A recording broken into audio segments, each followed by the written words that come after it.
नमस्कार दोस्तों, आज की कहानी बड़ी दिलचस्प है। जल्दबाजी में मत सुनिए, अच्छी तरह से समझ लीजिए, क्योंकि दोस्तों इतिहास नहीं जानोगे तो खुद को कैसे पहचानोगे। दोस्तों, हिंदवी स्वराज्य की जो मालिका हमने शुरू की, हमारे स्वाभिमान को समझने के लिए, छत्रपति शिवाजी महाराज के इस स्वराज्य को, मराठा साम्राज्य को समझने के लिए, हमारे इतिहास का गौरव करने के लिए, इस मालिका का जो पहला एपिसोड था जो मराठी में था, जिसमें हमने शिवाजी महाराज के कार्य के बारे में एक शॉर्टकट में आपको इंट्रोडक्शन दिया। दूसरे एपिसोड में, पहला एपिसोड मराठी में था, इसलिए दूसरे एपिसोड से हमने हिंदी में शुरू किया, ताकि हमारे स्वाभिमान की, छत्रपति शिवाजी महाराज के बारे में जो हम कार्य के बारे में जो जानकारी बताएंगे वो सारे हिंदुस्तान तक पहुंच जाए। इसीलिए हमने हिंदी में शुरू किया। दूसरे एपिसोड में हमने बताया कैसे छत्रपति शिवाजी महाराज श्री कृष्ण के वंश थे अपने मां साहिबा की तरफ से। तीसरे एपिसोड में हमने आपको बताया कि अपने पिताजी की तरफ से वो कैसे श्री राम के वंश थे। चौथे एपिसोड में हमने बताया कि किस तरह अश्मक महाजनपद, जिसकी राजधानी पैठण में थी, उसी राजवंश से वो थे। वही राजवंश किस तरह से राजस्थान जाके फिर महाराष्ट्र में आया। पांचवें एपिसोड में हमने ये भी देखा कि राजा अश्मक, जिसके नाम से वो अश्मक महाजनपद था, उसकी कहानी समझ ली।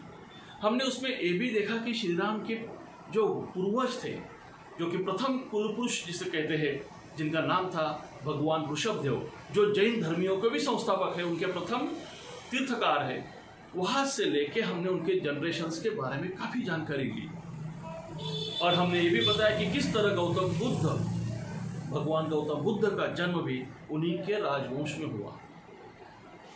दोस्तों, आज का एपिसोड बड़ा महत्वपूर्ण इसलिए है कि जो राजस्थान का सिसोदिया राजवंश है, जहां से हम इनका नाता जोड़ते हैं छत्रपति शिवाजी महाराज का, उनके प्रथम जो वहाँ पे राज्य पुरुष हुए, उनके बारे में यहाँ पे आपको एक कहानी हम बताने वाले हैं।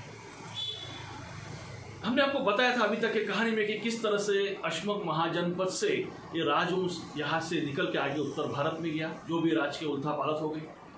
जब राजवंश होता है और जब राज्य नहीं रहता, तो ये कहीं बड़े राजा के पास अपना उदर निर्वाह के हिसाब से, अपने स्टेटस के हिसाब से खुद को एडजस्ट कर लेते हैं। तो कई पीढ़ियां चलती गई और गुप्त साम्राज्य, एक बड़ा साम्राज्य अपने भारत में स्थापित हुआ।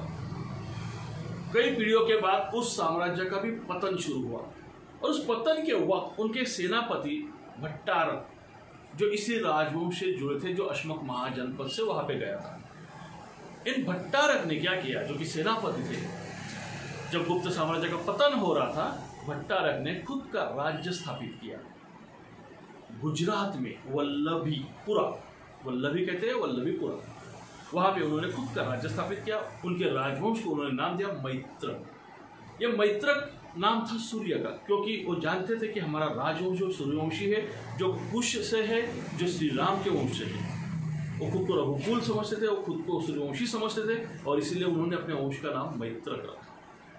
वल्लभी में इस राजघराने की कई जनरेशंस हुई। वल्लभी का उन्होंने काफी उत्थान किया। वल्लभी में उस वक्त इस तरह का एक विश्वविद्यालय भी था जो तक्षशिला और नालंदा से बराबरी करने लगा था। तो दोस्तों, इनमें जो अलग अलग राजाएं अलग अलग नाम से हुए, उनमें आखिरी जो राजा था उसका नाम था शिलादित्य। बहुत सारे राजा के नाम उनमें शिलादित्य थे, शिलादित्य 1, शिलादित्य 2, 3, इस तरह से, और एक छठवां राजा था आखिर का। ये आखिर का क्यों हुआ, एक कहानी बड़ी इंपॉर्टेंट है। राजा शिलादित्य के टाइम पे भी ये वल्लभीपुरा बहुत बड़ा साम्राज्य था, बहुत सुख समाधानी था, और उस वक्त एक नई कहानी ने वहां पे जन्म लिया, जिसके कारण इतिहास में एक नया मोड़ आ गया। उस राज्य में एक व्यापारी था, जड़ जवाहिरों का व्यापार करता था, ज्वेलरी का, और जिस शहर में जाता था वो एग्जीबिशन लगा देता था, और उस राज्य के, उस शहर के सारे राजकुमारियां, लड़कियां, महिलाएं वहां पे आती थी अपने लिए जड़ जवाहर दागिने जो हम कहते हैं ज्वेलरी लेने के लिए, और बड़े खास रहते थे उसके पास। तो ऐसे उसके पास एक जो हम इसे हार कहते हैं, बहुत ज्वेलरी थी, बहुत ज़बरदस्त थी, रत्न जड़े हुए थे उसमें, बहुत ही खास नमूना था। और उस राज्य की यानी जो राजा था शिलादित्य वल्लभीपुरा का, उसकी जो राजकुमारी थी वो उस एग्जीबिशन में पहुंच गई और उसे वो हार बहुत पसंद आया। हार स्पेशल था, उसने ऑर्डर बुक कर दी।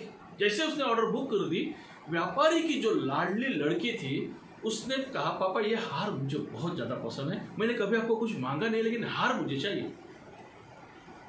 तो लड़की का हट कुछ ज़्यादा ही था, लड़की थी, बाप होता है, बार बार मना करके देखा लेकिन लड़की का हट था तो मानना पड़ा। और उसने राजकुमारी को कहा बड़ी नम्रता से कि आप चाहे तो और कुछ ले लीजिए, लेकिन ये हार मैं आपको नहीं दे सकता हूँ। चाहे तो आपको इस तरह ही दूसरा हार बना के दे सकते, लेकिन ये नहीं दे सकते। अभी बात आ गई ठसन की, राजकुमारी थोड़ी सी तेवर में आ गई कि मुझे यही हार चाहिए, अभी चाहिए। तो उसने नम्रता से मना कर दिया। राजकुमारी थी, वो अपने बाप के पास पहुंच गई। एक बाप ने अपने बेटी के लिए ना बोल दिया, एक बेटी अपने बाप के पास पहुंच गई कि मुझे वही हार चाहिए और व्यापारी मुझे दे नहीं रहा है। शिलादित्य बड़ा राजा था, उसने भी अपने बेटे को मनाने की कोशिश की कि दूसरा ले लो, नया बनवा लो, लेकिन वो भी जिद पे अड़ी थी कि मुझे वही हार चाहिए। तो फिर राजा ने उस व्यापारी को बुलवाया दरबार में, उसे कहा कि भाई वो हार हमारे राजकुमारी को पसंद है, आप उनको दे दीजिए, उसकी जो भी कीमत है हम आपको अदा करेंगे। अभी वो बेचारा बाप, बड़ा अमीर व्यापारी था लेकिन बाप था एक लड़की का, मजबूर हो गया। उसने कह दिया कि नहीं, आप वो छोड़ के कुछ भी मांग लीजिए, क्योंकि वो मेरे लड़की को पसंद है और मैं उसका हट नहीं कर सकता उसे। तो राजा थोड़ा आग्रह से बोला कि नहीं, आपको देना पड़ेगा, लेकिन फिर भी उसने ना बोल दिया। फिर राजा के तेवर चढ़ गए, झगड़ा हो गया उस बात से ऊपर, और राजा ने गुस्से में, उसका गुस्सा हो गया सातवें आसमान पे, क्योंकि सवाल राजकुमारी का था, राजकुमारी हट पकड़ के बैठी थी बड़ी जिद में, उसका स्टेटस इशू बन गया था। तो राजा ने गुस्से में उसको पनिशमेंट दे दी कि उसकी सारा जो व्यापार है वो जब्त किया जाए, उसका जितना भी जड़ जवाहर है उसको जब्त किया जाए, और उसको पनिशमेंट दे दी, जेल में डाल दिया कुछ दिनों के लिए। अब ये हो गया कि क्योंकि राज आज्ञा को उसने मना किया था, राज आज्ञा का पालन नहीं किया था, तो उसको शासित किया गया। अभी जो व्यापारी था वो बर्बाद हो गया, पूरी तरह से बर्बाद हो गया, और उस बर्बादी के कारण उसके मन में एक बदले की भावना जाग उठी, एक चिंगारी जाग उठी कि मैं जिस तरह से बर्बाद हूँ, इस राजा को भी मैं बर्बाद करूँगा, उसके अहंकार को तोड़ूंगा। अभी ये जो व्यापारी था ना, इसका काम ही था शहर शहर घूमना था, अपने एग्जीबिशंस लगाने थे, अपने माल को बेचना था, जो तो बड़े बड़े बादशाहों को, राजाओं को जानता था। तो वो अरब देश के बादशाह को जानता था, वहां पहुंच गया जेल से छूटने के बाद। और जो अरब का बादशाह था उसके मन में बहुत दिनों से तमन्ना चालू थी कि हिंदुस्तान पे आक्रमण करके बहुत लूट ले ले, क्योंकि उसे मालूम था हिंदुस्तान बहुत अमीर है, लेकिन पक्की जानकारी नहीं मिल रही थी। जो जानकारी इस व्यापारी ने वहां पे दे दी कि ऐसे वल्लभीपुरा है, बड़ा समृद्ध है राज्य, बहुत खजाना है राजा के पास, आप आक्रमण कर दो। पूरी जानकारी दे दी, राजा के प्लस माइनस पॉइंट, राज्य के प्लस माइनस पॉइंट उसको दे दिए। अभी अरब बादशाह बिना कुछ हिंट लगने से पहले समुंदर के रास्ते से उसने वल्लभीपुरा पे आक्रमण कर दिया, जिससे उस राजा को भनक तक नहीं लगी शिलादित्य को, और अचानक हुए आक्रमण से सब गड़बड़ा गया। ऐसा नहीं था कि राजा कमजोर था, लेकिन आक्रमण अचानक हुआ था, तैयारी के लिए टाइम नहीं मिला, मौका ही नहीं मिला, और अरबों ने पूरा बर्बाद कर दिया राज्य को, राजा को मार दिया। राजा ने उसके सोल्जर्स में बड़ी ताकत लगाई, लेकिन नहीं हो पाया, आखिरकार सब मारे गए। अच्छा, वो अरब थे, म्लेच्छक कहते, उस वक्त वो म्लेच्छक कहलाते थे, म्लेच्छक, असुरों के वंशज। तो उनमें कोई रूल रेगुलेशंस तो होते नहीं थे युद्ध के, जैसे अपने यहाँ भारत भूमि में आर्यों के होते थे। तो उसने पूरा राज्य नष्ट कर दिया, पूरा बर्बाद कर दिया, सारे राज परिवार को मार डाला। अभी इस सिचुएशन में क्या हुआ, राज परिवार का एक सदस्य बच गया, वो था राजा की रानी, रानी पुष्पावती। रानी पुष्पावती बच गई। कैसे? तो रानी पुष्पावती उसी कुछ दिन पहले अम्बा माता के दर्शन के लिए गई थी। कारण ये था कि रानी को अभी तक 4 लड़कियां हुई थी, लेकिन लड़का नहीं हुआ था। अभी वो गर्भवती थी और वो मन्नत मांगने गई थी कि उसको लड़का चाहिए, क्योंकि राजा की भी चाहते हुए भी लड़का चाहिए, क्योंकि राजवंश को आगे बढ़ाना है और राजवंश को आगे बढ़ाने के लिए लड़का होना बहुत जरूरी था। उस वक्त की वही परंपरा थी। अभी रानी गई थी अम्बा माता के मंदिर, उसी वक्त यहाँ पे हादसा हुआ, राजा मारा गया। रानी जब दर्शन करके मन्नत मांग के आ रही थी वापस, तो रास्ते में ही उसको एक जानकारी मिल गई कि ऐसे ऐसे हुआ है। अभी रानी के सामने बड़ा संकट आ गया, क्योंकि ससुराल तो जान से तो बर्बाद हो चुका था। और उस वक्त की परंपरा ये थी कि क्षत्रियों में पति के मरने के बाद स्त्री मायके नहीं जाती थी, अपने पिताजी के घर नहीं जाती थी। अभी उसके सामने वहाँ के रिवाज के अनुसार सती जाना एक सबसे बेस्ट ऑप्शन था, वही जाना भी था, वही परंपरा भी थी। तो उसने सती जाने की तैयारी कर ली। उसने जब सती जाने की पूरी तैयारी कर ली, तभी वहाँ पे एक ब्राह्मण श्री कमलावती जिसका नाम था वो पहुँच गए और उसने उसे बताया कि शास्त्र के अनुसार तुम सती नहीं जा सकती, क्योंकि तुम गर्भवती हो।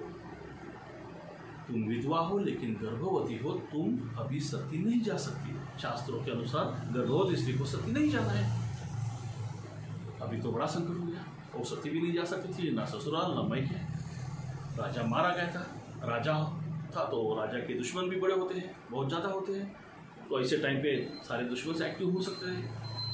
अगर पता चला रानी है तो फिर रानी को ढूंढा जा सकता है, कुछ भी हो सकता है। तो बड़ा संकट था, लेकिन कमलावती ने उसको सहारा दिया। सारे सिचुएशन को देखते हुए कमलावती ने उसको एक गुप्त जगह, जो एक गुम्फा थी, उसमें उसके रहने का इंतजाम कर दिया। कुछ महीने बीत गए, रानी ने एक सुंदर लड़के को जन्म दिया। जी हाँ, रानी को लड़का हुआ। इसके पहले 4 लड़कियां थी जो तो अभी मारी गई थी उसी युद्ध में, उसी संघर्ष में। राजा के सब पूरा राज परिवार नष्ट हो गया था। लेकिन अभी लड़का हुआ था, जो मन्नत मांगने गई थी अम्बा माता के पास कि अभी लड़का होना चाहिए, राजवंश बढ़ना चाहिए। वो लड़का यानी मन्नत पूरी हो गई थी, अम्बा माता प्रसन्न हुई थी, उसको लड़का तो हुआ था, लेकिन राज्य नहीं रहा था। उस लड़के की परवरिश कुछ दिनों तक उसी गुहा में की गई, क्योंकि कहीं दुश्मन तक खबर न जाए। और गुहा में जन्म होने के कारण उसे गुहिल नाम दिया गया। लेकिन राज परिवार में क्या होता है कि कुछ नाम आगे लगाने की एक परंपरा होती है।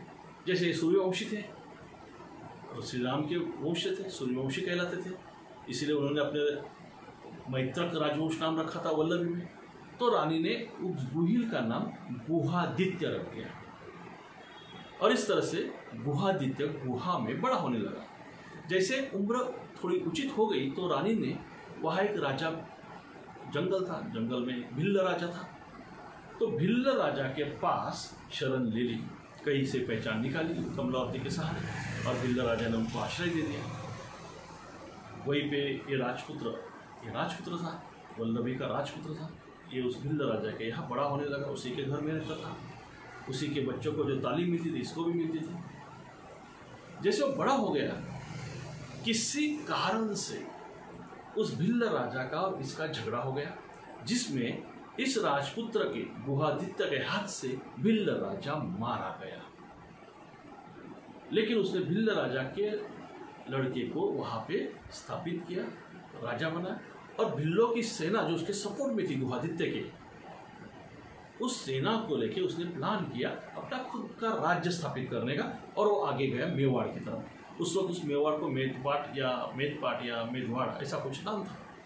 तो उसने मेवाड़ पे आक्रमण कर दिया, उस एरिया को जीत लिया और वहाँ पे अपना एक राज्य स्थापित किया। और वही प्रथम शासक बना मेवाड़ का, वही राजा था, वही प्रथम शासक था सिसोदिया राजपूत घराने का। उन्हीं के घराने में आगे एक बड़ा सम्राट हुआ जिसका नाम था बाप्पा रावल।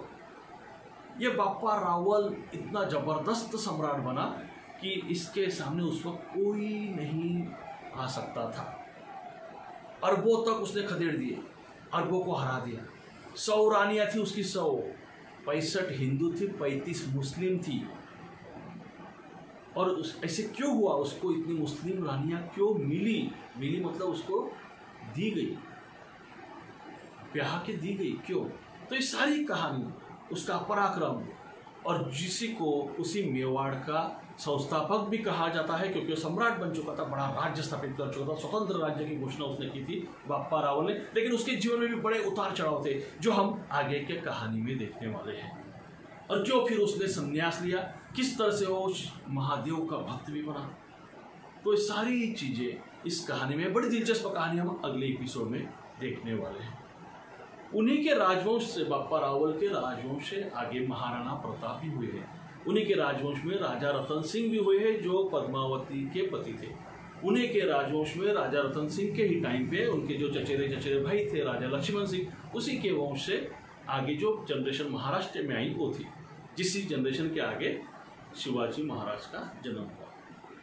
तो दोस्तों, आज के लिए ये कहानी हम यही रुकवाते हैं और कहानी को अच्छी तरह से समझ लीजिए। अगर आपको अच्छी लगे तो दोस्तों, बड़ा रंजक इतिहास है, समझ लीजिए। अच्छी लगे तो लाइक करना मत भूलिए, एक लाइक दे दीजिए अपने दोस्तों को, जिन्हें स्वाभिमान है हिंदुस्तान का, उन तक पहुँचा दीजिए।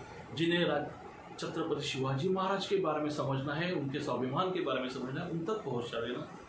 और सब्सक्राइब करना मत भूलिए क्योंकि बहुत बड़ी कहानियाँ होने वाली हैं, वहाँ से लेके महाराष्ट्र के मराठा साम्राज्य के अंत तक सारी कहानियाँ, सारे इतिहास को कहानी के स्वरूप में हम यहाँ देखने वाले हैं। तो दोस्तों, मिलते हैं अगली कहानी में। जय हिंद।